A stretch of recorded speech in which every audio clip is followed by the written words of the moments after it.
Yes. He's seeking worshipers. Yes. Because as you've already heard, there's a shortage of worshipers. Yes. What happens when they talked about a storm coming and everybody wants to run to the store and stock up on water and milk and eggs to prepare themselves for the storm that's coming? Yeah. Sometimes we get there and there's nothing else there.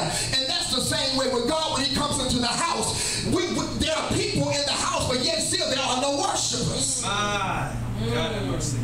The shelves at the church are empty because we got nothing but praisers and no worshipers. I'm going to say this and I'm going to take my seat to the text. This woman came into the room with an alabaster box of ointment. It says that when she came in, she broke the box and began to pour the ointment on his head. Goes on to say she began to wipe his feet with her tears, dry them with her hair.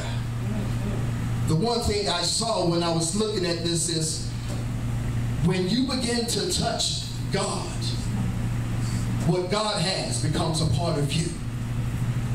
What am I saying? When you touch God with your worship, the anointing, the oil that flows down from heaven, it gets on you.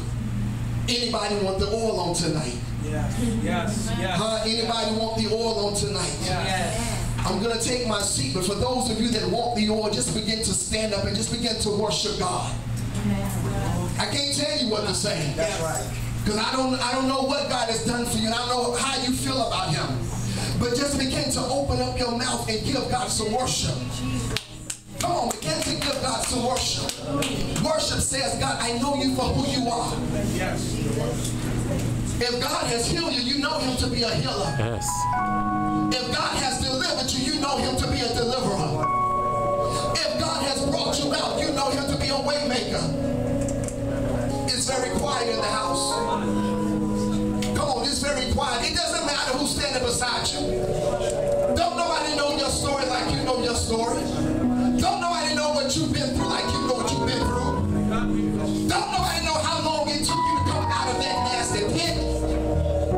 So begin to open up your mouth and begin to reverence God for who he is.